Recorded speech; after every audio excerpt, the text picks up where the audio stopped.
Selamat pagi teman-teman semua.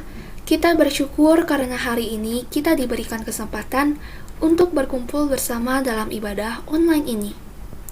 Sebelum kita mulai, marilah kita bersaat teduh terlebih dahulu. Saat teduh dimulai.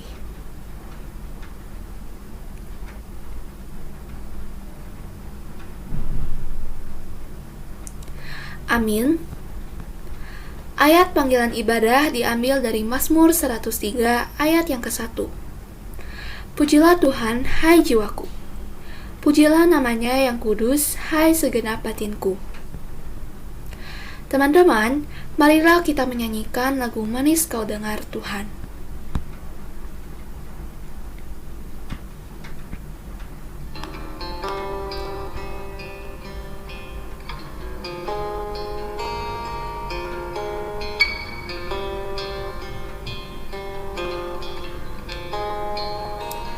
Ya Tuhanku, aku hendak bernyanyi bagimu selama ku hidup. Ya Allahku, aku hendak bermazmur bagimu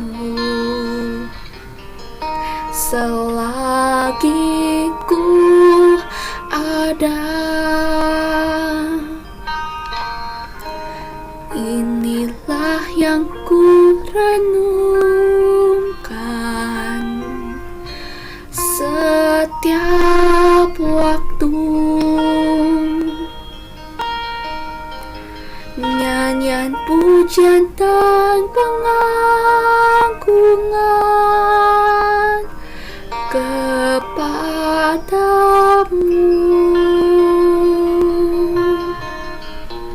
Biarlah manis kau dengar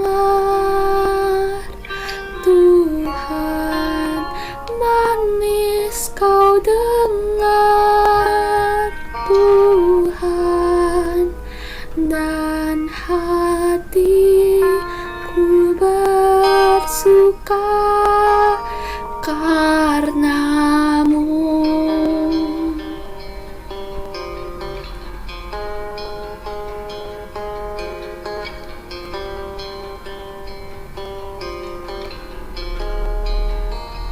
Ya Tuhanku, aku hendak bernyanyi bagimu selama ku hidup. Ya Allahku, aku hendak bermazmur bagimu selagi ku ada. Inilah yang ku renungkan setiap waktu. Nyanyian pujian dan pengagungan kepadamu.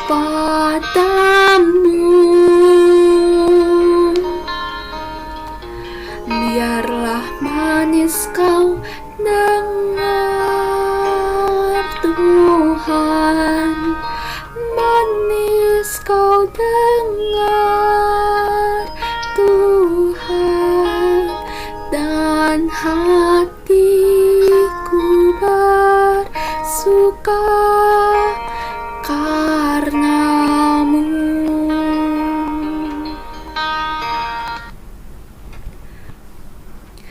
Tuhan, terima kasih karena hari ini kita dapat berkumpul bersama walaupun menggunakan YouTube. Tuhan, terima kasih juga atas berkat keselamatan dan kesehatan dari-Mu. Terima kasih Tuhan Yesus. Dalam nama Tuhan Yesus kami sudah berdoa dan mengucap syukur. Amin. Ayat pengakuan dosa diambil dari 1 Yohanes 1 ayat 9. Jika kita mengaku dosa kita, maka Ia adalah setia dan adil, sehingga Ia akan mengampuni segala dosa kita dan menyucikan kita dari segala kejahatan. Teman-teman, sekarang marilah kita mengakui dosa kita di hadapan Tuhan. Tuhan, kami datang kepadamu untuk meminta ampun kepadamu atas perbuatan yang kami lakukan secara sengaja maupun tidak sengaja selama 1 minggu ini. Tuhan, kami ingin hidup dalam terang dan juga jalan-Mu. Terima kasih Tuhan, dalam nama Tuhan Yesus kami sudah berdoa. Amin. Berita anugerah diambil dari 1 Petrus 2 ayat 24. Ia sendiri telah memikul dosa kita di dalam tubuhnya di kayu salib, supaya kita yang telah mati terhadap dosa, hidup untuk kebenaran. Oleh bilur-bilurnya kamu telah sembuh.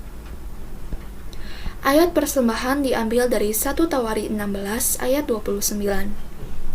Berilah kepada Tuhan kemuliaan namanya, bawalah persembahan dan masuklah menghadap Dia. Sujudlah menyembah kepada Tuhan dengan berhiasan kekudusan. Teman-teman bisa memberikan persembahan melalui sumber-sumber ini dan bisa scan melalui QR Code ini. Marilah kita menyanyikan lagu Betapa Hatiku.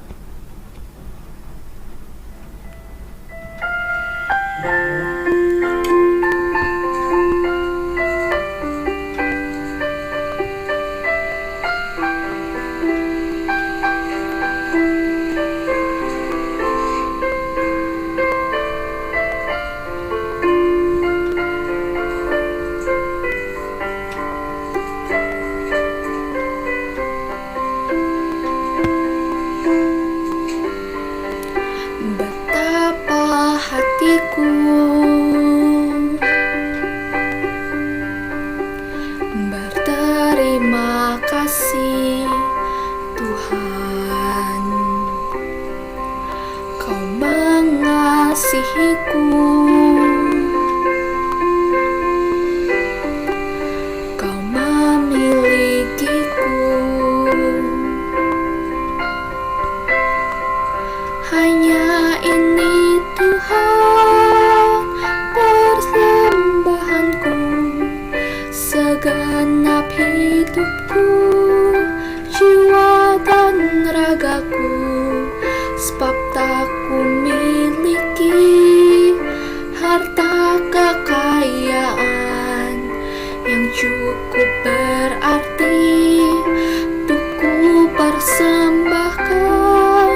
Hanya ini Tuhan permohonanku, terimalah Tuhan persembahanku, pakailah hidupku sebagai alat-Mu seumur hidupku. Hanya ini Tuhan permohonanku, terimalah Tuhan persembahanku, pakailah hidupku sebagai alat-Mu seumur hidupku.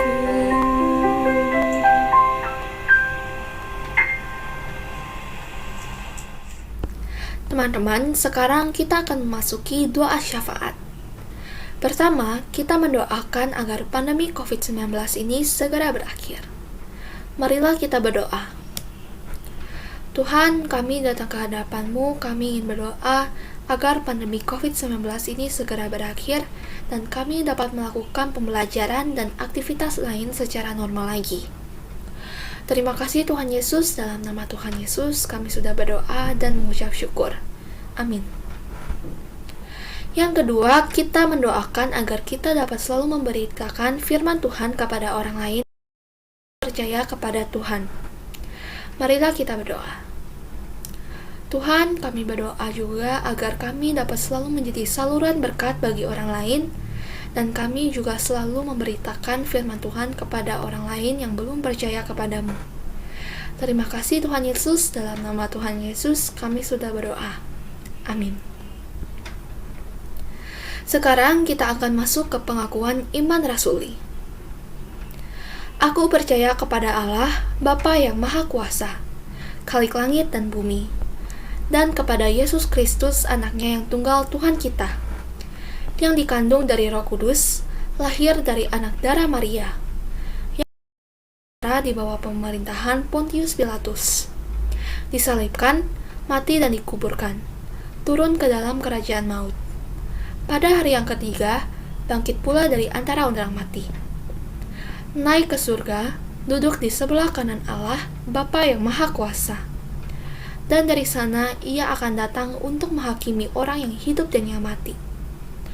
Aku percaya kepada Roh Kudus, gereja yang kudus dan am, persekutuan orang kudus, pengampuan dosa, kebangkitan tubuh, dan hidup yang kekal. Amin. Pembacaan nats firman Tuhan diambil dari Lukas 1 ayat 38. Kata Maria, "Sesungguhnya aku ini adalah hamba Tuhan. Jadilah padaku menurut perkataanmu itu." Lalu malaikat itu meninggalkan dia. Firman Tuhan akan dibawakan oleh Lausia Mingming. Selamat pagi teman-teman, hola. Bersyukur banget, senang banget bisa ketemu kalian lagi dan gak berasa sekarang kita sudah masuk ke minggu pertama Desember loh guys. Kalian juga pasti sudah mulai merasakan vibe Christmas, Natal. Mungkin yang kalau ke mall kalian pasti mulai kan melihat pohon Natal di mana-mana lah, lagu Natal di mana-mana. Dan sama, kita memang sedang mulai memperingati hari Natal. Tapi please ya guys, jangan hanya fokus sama kemeriahannya atau suasananya, tapi kembali lagi ingat makna sesungguhnya ya. Nah, hari ini kita masuk ke minggu kedua Advent. Nah, minggu lalu pasti sang pengajar juga udah bilang kalau kita sudah masuk minggu pertama Advent. Dan hari ini adalah minggu kedua Advent. Dan dimana kita akan kembali terus belajar nih tentang seputaran kelahiran Tuhan Yesus. Tapi hari ini belum sampai sana teman-teman. Kita masih mundur dulu sebelum Tuhan Yesus lahir. Tapi dimana ketika Maria mendapatkan pesan nih kalau dia akan mengandung dan dia akan melahirkan Raja besar yaitu Tuhan Yesus. Tapi kita juga hari ini aku mau menekankan lebih ke arah teladan apa sih yang bisa kita ambil dari Maria di situasi dia dapat berita shocking seperti itu, berita wow, beda dari yang lain. Dan apa respon Maria pada saat itu? Nah, kita hari ini akan sama-sama belajar dari Lukas 1 ayat 26 sampai 38. Sebelum kita bahas atau kupas tentang teladan yang tadi aku bilang yang mau kita pelajarin, izinkanlah aku untuk menceritakan garis besar sedikit lah. Mungkin dari antara kalian ada yang bilang, Lausa itu bang udah cerita terlalu sering, tiap Natal juga dengar udah tahu. Tapi jangan salah, ada siapa tahu ada teman-teman yang lupa atau ada yang baru pernah denger gitu kan. Ya, jadi gak ada salahnya kita bahas garis besarnya dulu nih. Apa sih kisah dari Lukas 1 ayat 26 sampai 38. Nah, jadi pada pasal 1 ayat 26 sampai 38 ini momen ketika Allah itu menyuruh malaikat Gabriel untuk membawa kabar atau berita atau pesan Allah kepada si Maria. Maria itu adalah seorang perawan muda yang tinggal di Galilea, kota Galilea tepatnya bernama Nazaret. Nah, jadi pada saat itu momen itu malaikat Gabriel datang dan akhirnya membawakan suatu berita kepada Maria. Beritanya apa? Nah, namanya berita kayak lebih baik kalau langsung dari Alkitab ya, biar nggak salah gitu kata-katanya. Nah, teman-teman boleh membuka Alkitab kalian dari Lukas 1 ayat 26 sampai 38. Nah, berita apa sih yang mau disampaikan oleh si malaikat? Itu kita bisa temukan di ayat, sebelum ke beritanya itu ada malaikatnya, ada kasih pembuka nih di ayat 28.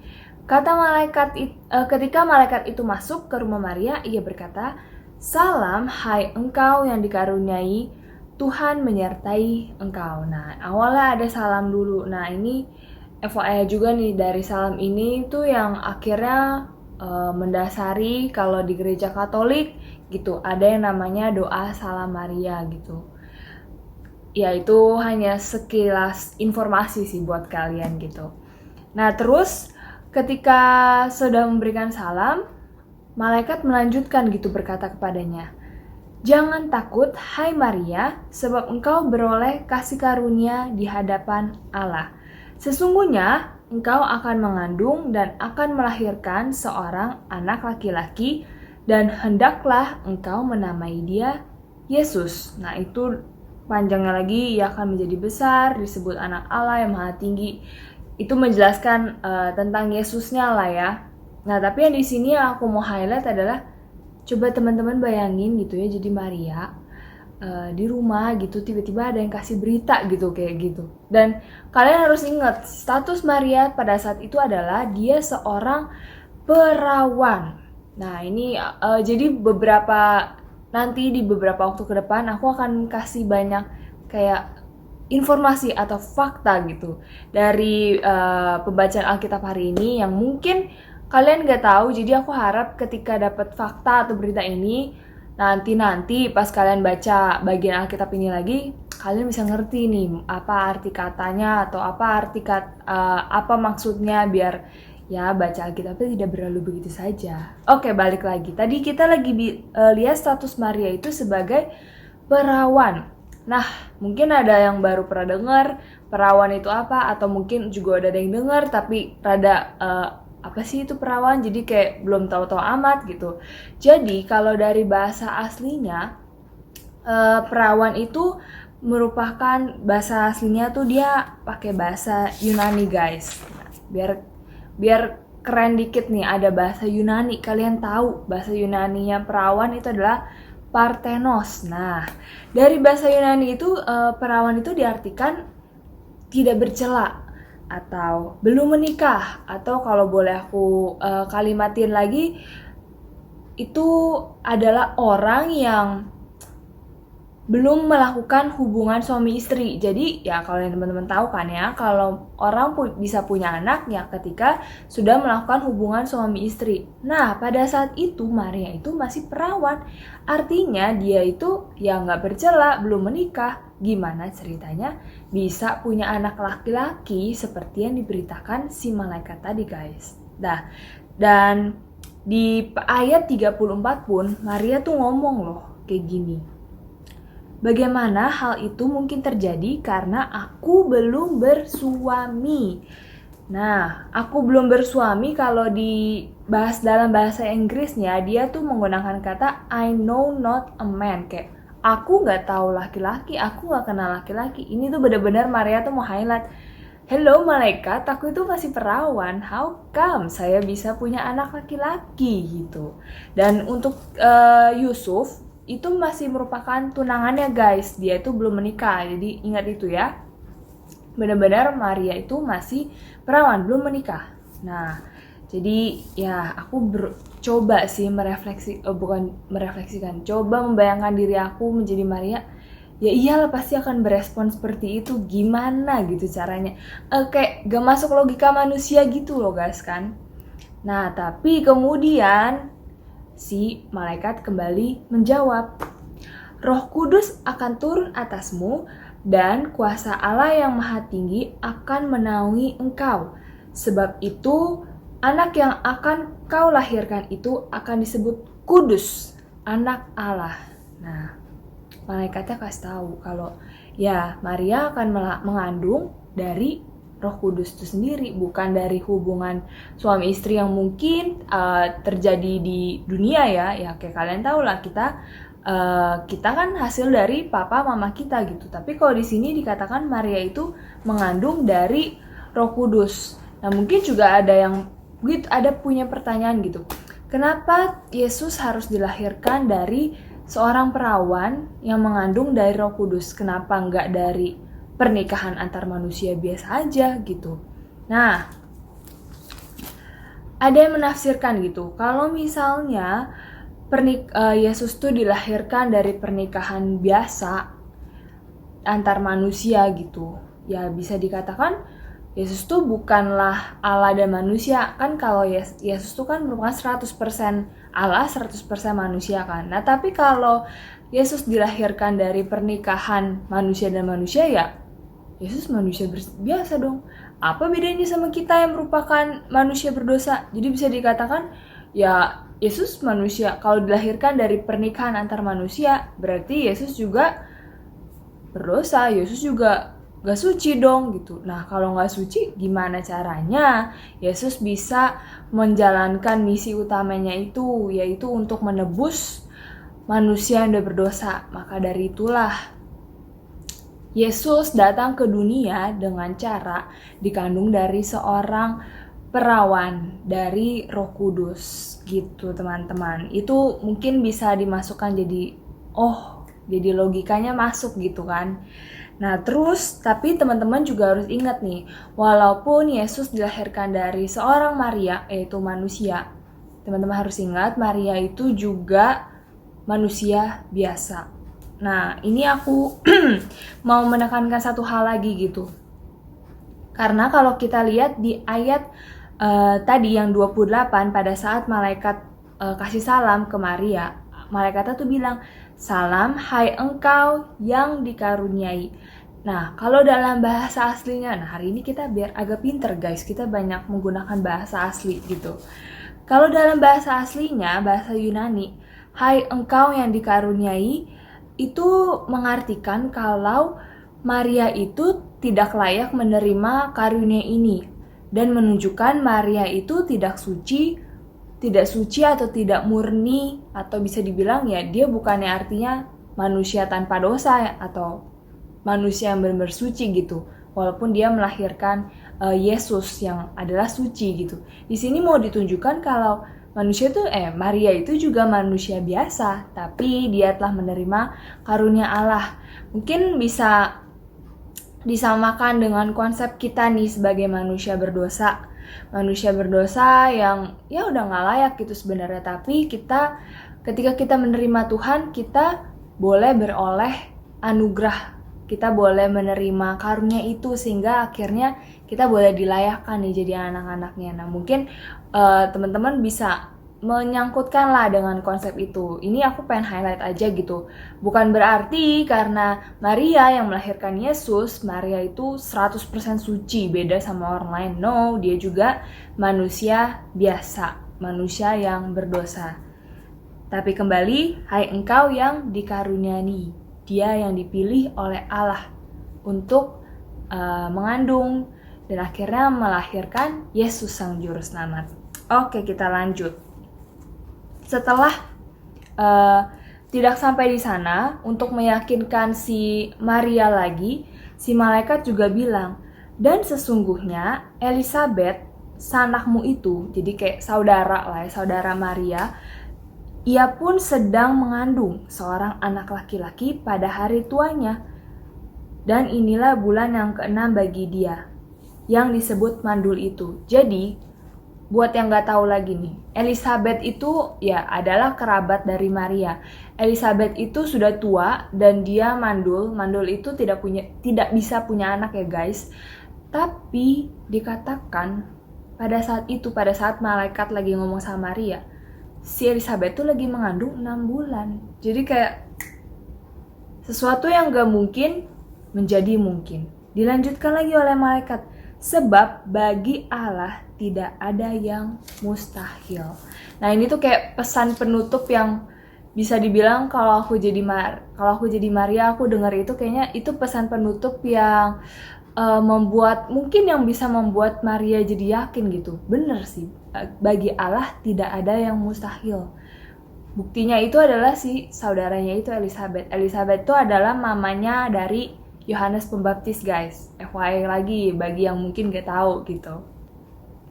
Nah, ini malaikat kasih tahu kalau mungkin Maria kan tadi lagi bilang, Maria lagi mungkin dalam hatinya sedang bergumul, gimana mungkin ya malaikat, gue perawan nih, gimana ceritanya gue bisa mengandung. Nah, malaikat memberikan kayak contoh konkret lah yang sedang terjadi, yaitu adalah saudaranya sedang mengandung walaupun dia mandul atau sudah tua gitu, yang udah nggak mungkin.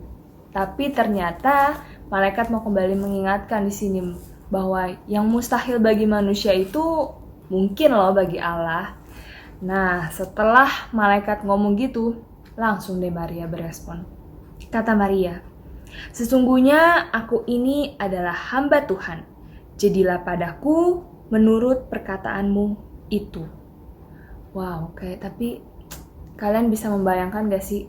Kembali aku ngajak kalian coba jadi Maria gitu. Bisa gak sih kalian kayak lagi dapet berita mengagetkan, tidak masuk akal, tidak masuk logika, terus tapi kalian dengan iman dan percaya gitu menjawab, "Jadilah padaku menurut perkataanmu." Nah, ini kayak poin momen teladannya gitu yang pengen aku sharingkan ke kalian. Kenapa aku bisa bilang ini teladan dan kenapa aku kayak wow banget sama respon Maria? Karena teman-teman, tahukah kalian sebenarnya pada saat Maria mengokekan perintah atau pesan dari malaikat itu, ada beberapa resiko yang harus Maria tanggung atau yang mungkin Maria akan alami ketika dia say oke dengan bilang, "Oke, gue mengandung, gue oke untuk mengandung dari Roh Kudus" gitu. Padahal status dia perawan. Apa beberapa resikonya? Yang pertama adalah dia bisa mendapatkan resiko kesalahpahaman dengan Yusuf. Ya, jadi anggapannya gitu ya, dia kan baru tunangan sama Yusuf. Ya kalian bolehlah berandai-andai, misalnya kalian berpacar, terus kalian tunangan gitu. Belum menikah, tiba-tiba si cewek bilang, "Saya hamil." Nah coba, apakah anak-anak si pasangan laki-lakinya tidak shock? Apakah dia jadi nggak salah paham gitu? Orang kita belum menikah kok bisa hamil gitu. Nah itu kan bisa menimbulkan kesalahpahaman dari si Yusuf yang mungkin akhirnya bisa membuat apa? Ya Yusuf tinggalin lah, kayak sama siapa, itu bukan anak gua pasti. Nah ada resiko itu loh yang akan bisa diterima si Maria. Tapi kembali Maria memilih taat, dia tetap say oke sama perintah Tuhan. Terus yang kedua, resiko apa lagi yang mungkin dia terima? Resiko dia diejek, dihina, diomongin sama masyarakat sekitar. Bukan masyarakat sekitar aja lah, sama keluarga pasti itu jadi bahan omongan lah, dan bisa dibilang apa ya, kayak bawa bencana aja gitu buat keluarga.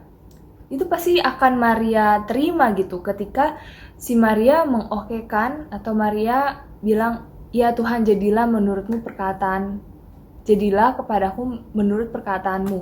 Jadi itu pasti akan Maria terima gitu, kemungkinan itu dihina, diejek, tapi Maria tetap tunduk dan taat.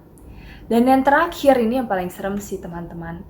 Jadi kalau pada zaman dulu ada peraturan gitu, kalau misalnya ada orang yang ketahuan berzina atau ketahuan ya kayak gitu, hamil gitu di luar nikah, bisa dihukum mati dengan dirajam batu. Itu ada di Ulangan 22 ayat 20-21. Kayak wow, Maria menerima suatu pesan, kayak mengiyakan suatu pesan yang sebenarnya nyawanya itu lagi di ujung banget gitu loh. Kayak hidup dan mati gue udah kayak dipertaruhkan karena ketaatan gue menerima pesan dari Allah itu. Kayak gimana sih caranya Maria bisa punya hati, punya ketaatan, punya kerendahan hati seperti itu yang akhirnya dia, "Oke Tuhan, aku ikut kamu deh, aku ikut setiap perkataanmu, jadilah padaku menurut perkataanmu." Nah, hal ini sih teman-teman yang akhirnya membuat aku kayak wow, gimana ya caranya bisa jadi kayak Maria gitu, di tengah susah, di tengah ancaman yang mungkin akan dia terima, ya cuma karena apa? Karena dia taat sama perintah Tuhan, karena dia terima pesan Tuhan, karena dia taat dan tunduk sama Tuhan gitu. Kayak gimana gitu caranya dia bisa kayak gitu. Yang pertama, teladan yang bisa kita lihat adalah Maria tuh sadar kalau dia itu hanya hamba Tuhan. Tadi kita bisa lihat ya cara Maria menjawab. Dia berkata, sesungguhnya aku ini adalah hamba Tuhan. Di sini Maria mau kasih tahu kalau ya dia sadar dia itu hanya seorang hamba, tidak lebih dari seorang hamba. Dimana Tuhan itu adalah tuannya. Tuhan itu yang berdaulat atas hidupnya. Tuhan itu yang berhak atas apa yang mau dilakukan tuannya. Kepada siapa tuannya itu mau bertindak, ya itu terserah tuannya. Maria tuh udah punya mindset seperti itu. Dia tuh benar-benar sadar akan keberadaan diri dia. Sehingga akhirnya ya Maria bisa menerima pesan Allah itu dengan rendah hati. Dia bisa taat dan percaya gitu. Karena dia sadar akan keberadaan diri dia. Dan yang kedua, tidak hanya itu, Maria tuh juga tahu kalau rencana dan kehendak Tuhan itu jauh lebih penting meskipun skenario hidupnya harus berubah total. Maksudnya apa? Nah, maksudnya ini relate sama yang tadi aku bilang. Mungkin kan tadi aku bilang Maria itu bertunangan sama Yusuf. Dan biasa kalau orang bertunangan, biasanya dia udah prepare lah ya untuk menikah. Nah, biasanya orang menikah itu kan pasti punya cita-cita kayak hidup yang baru. Pasti dia ingin membangun suatu kehidupan bahagia yang baru kan. Pasti dia udah banyak lah plan ini itu gitu. Apalagi Maria masih muda. Pasti banyak banget cita-cita atau mimpi-mimpi yang dia punya gitu. Tapi apa? Dia mau atau rela mengesampingkan kepentingannya itu sendiri dan menempatkan rencana dan kehendak Allah di atas semuanya itu. Itu yang buat aku wow lagi sih Maria. Kayak kadang aku aja kalau ada plan dan dihancurin karena satu hal kecil, itu gedek keselnya itu udah bisa setengah mati. Udah ngomel ke Tuhannya mungkin bisa banyak kali. Tuhan kenapa. Tapi ini Maria dengan taat dan tunduk, dia percaya dan dia mengesampingkan semua keinginan atau cita-citanya, mungkin mimpinya gitu. Apalagi dengan resiko-resiko yang mungkin akan diterimanya tadi. Maria menjalankan panggilannya dengan sepenuh hati meskipun gak mudah, tapi dia bersedia menerima itu semua dengan rendah hati. Itu dia teman-teman, teladan yang pada saat aku persiapan ini aku kayak wow, ternyata kalau mau dibilang tuh kayak gak gampang loh jadi Maria. Gak gampang menerima satu pesan mengagetkan seperti itu. Dan dia dengan percaya, rendah hati, taat dan tunduk. Say oke ke Tuhan. Jadilah padaku menurut perkataanmu. Mungkin itu satu hal yang sulit atau jarang atau ya susah gitu untuk kita ngomongin dalam kehidupan kita. Sama gitu, seperti aku mau mengajak kita gitu untuk kembali coba refleksiin dari cerita Maria ini, dari teladan Maria ini. Kalau direfleksiin kehidupan kita tuh sebenarnya sangat relate sih teman-teman. Karena kenapa? Satu, ini udah mulai kita bisa masuk ke refleksi kehidupan kita. Satu, kehidupan kita itu gak pernah jauh yang namanya ujian. Please jangan mikir ujian itu hanya ujian sekolah ya guys. Ujian kehidupan gitu maksudnya. Maksudnya adalah kesulitan hidup atau sesuatu hal-hal yang membuat kita tuh bergumul, membuat kita bertanya terus sama Tuhan, yang membuat hidup kita kayak gak nyaman gitu. Ya hidup kita tuh gak pernah jauh sama namanya ujian gitu. Dan gak sedikit juga orang-orang yang akhirnya meninggalkan Tuhan karena mereka merasa gak bisa menjalani ujian itu, atau mereka gak berani bayar harga atas ujian-ujian itu. Karena biasanya ujian-ujian itu akan diikuti dengan hal-hal yang gak enak. Yang namanya aja udah ujian ya teman-teman. Hal-hal yang gak enak itu contohnya apa? Kayak contohnya dihukum lah, atau diejekkan, direndahkan, atau kita kehilangan sesuatu yang kita sukai, rasa sakit. Pokoknya ada hal-hal atau konsekuensi yang kita terima pada saat kita menjalani ujian itu. Nah, tapi gimana caranya pada saat menjalani kehidupan ini kita bisa tuh kayak Maria. Maria kan juga bisa dibilang menerima banyak resiko, menerima banyak konsekuensi yang gak enak, tapi dia tetap taat dan percaya.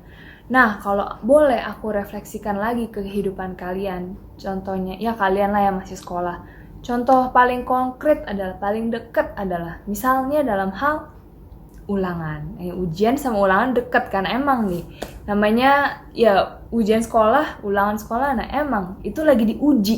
Kita tuh lagi diuji keteguhan iman kita. Biasanya dalam ulangan apa ujiannya? Selain soal yang susah adalah tantangan atau godaan untuk tanya teman, untuk menyontek, buka buku, supaya apa? Supaya bisa jawab, supaya hasilnya bagus. Tapi kembali aku bertanya, menyontek boleh atau tidak teman-teman? Iya, kalian jawab dalam hati sendiri, papa mama kalian dengar, Tuhan dengar, boleh atau tidaknya. Ya, menyontek itu tidak boleh teman-teman, itu berdosa. Nah, itu kan merupakan satu perintah Tuhan ya. Nah, tapi mungkin kalian pada saat ujian nih lagi di tahap kritis gitu, kayak aduh ini satu lagi, kalau gue gak bisa jawab ini gak lulus men gue.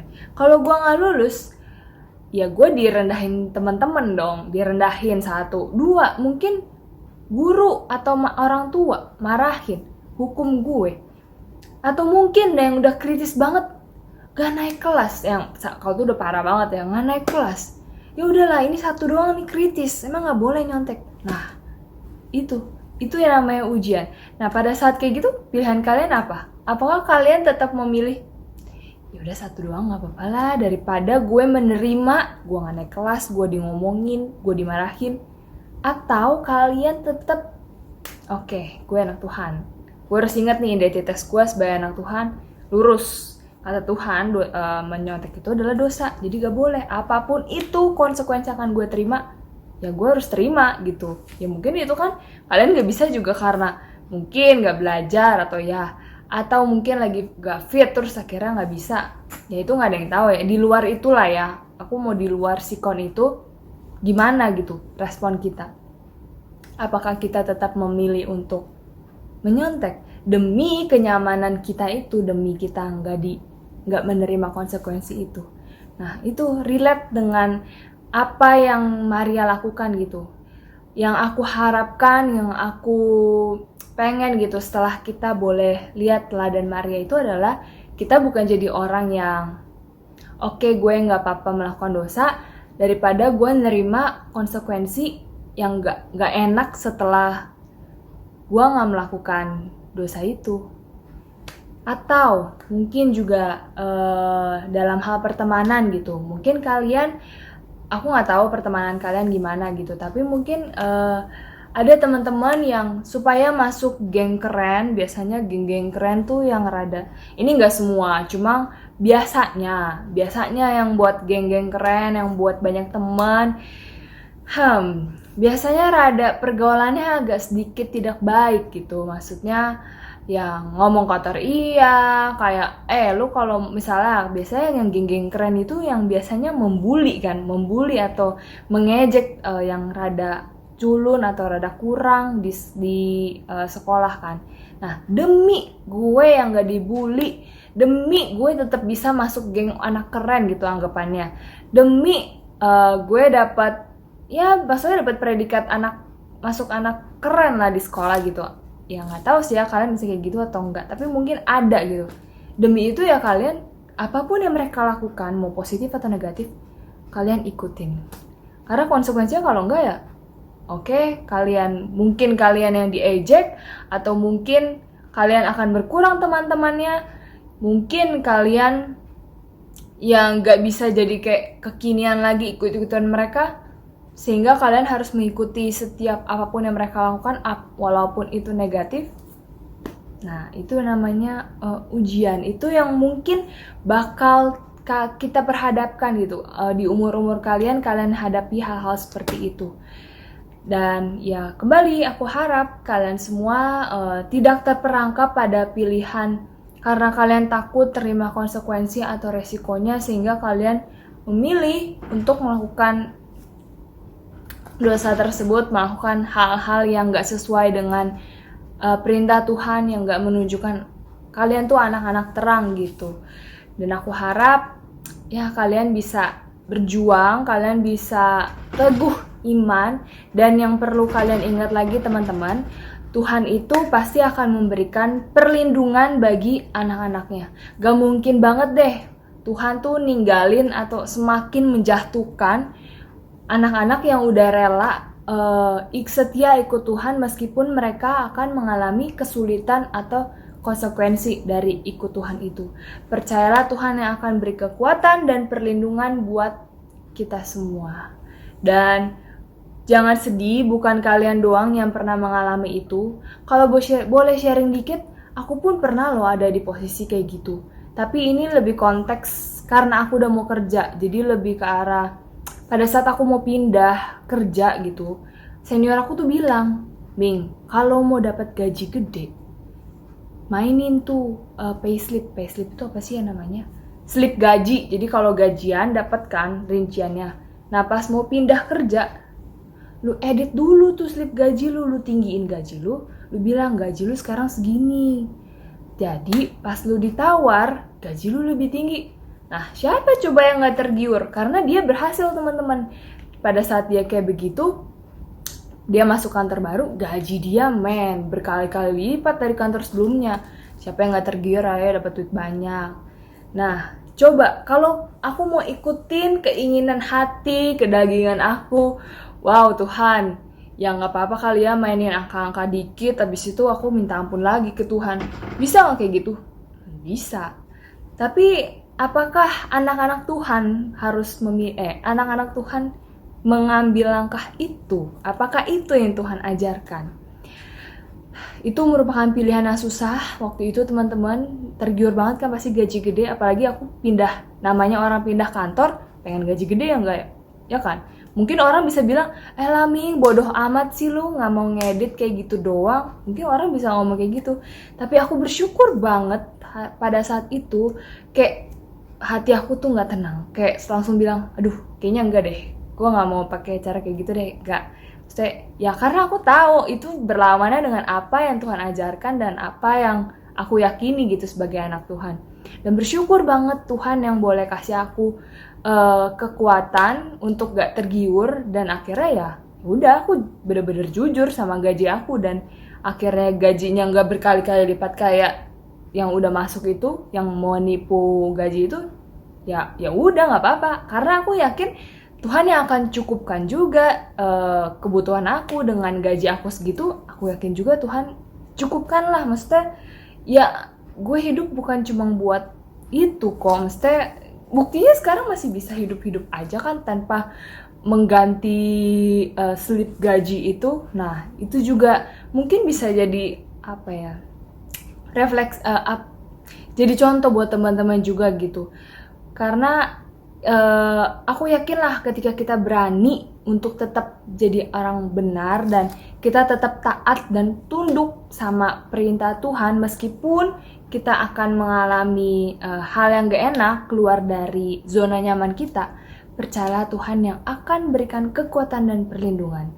Dan sama seperti yang tadi aku rasakan ketika teman-teman benar-benar jalanin hidup sama teman-teman, percayalah di tengah ujian seperti itu, Roh Kudus Tuhan yang akan kasih teman-teman kekuatan. Roh Kudus yang akan berikan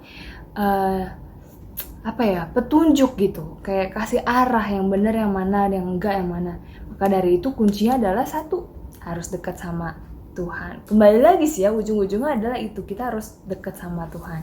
Dan closing statement nih untuk hari ini, ketaatan pada firman-Nya adalah kunci untuk membuka pintu bagi penggenapan janji Tuhan. Jadi biarlah kita bisa seperti Maria yang taat, tunduk sepenuhnya sama setiap perintah Tuhan, meskipun kesulitan atau kesusahan, hal-hal yang gak enak yang mungkin akan kita alami, tapi kita terus percaya Tuhan yang kasih kekuatan dan perlindungan. Oke, sampai di situ firman Tuhan hari ini. Mari kita sama-sama bersatu dalam doa. Tuhan Yesus, terima kasih atas firman-Mu pada hari ini. Terima kasih atas teladan Maria yang kami boleh pelajari hari ini. Kiranya setiap kami Tuhan boleh juga punya satu sikap hati, ketaatan, ketundukan secara penuh kepadamu Tuhan, seperti Maria. Meskipun akan ada konsekuensi atau kesulitan atau tantangan yang akan kami terima ketika kami memilih untuk hidup taat sebagai anak-Mu. Tapi kami percaya juga Tuhan tidak akan pernah meninggalkan kami, Tuhan yang akan terus memberikan perlindungan, dan Roh Kudus-Mu yang akan terus menuntun setiap hidup kami.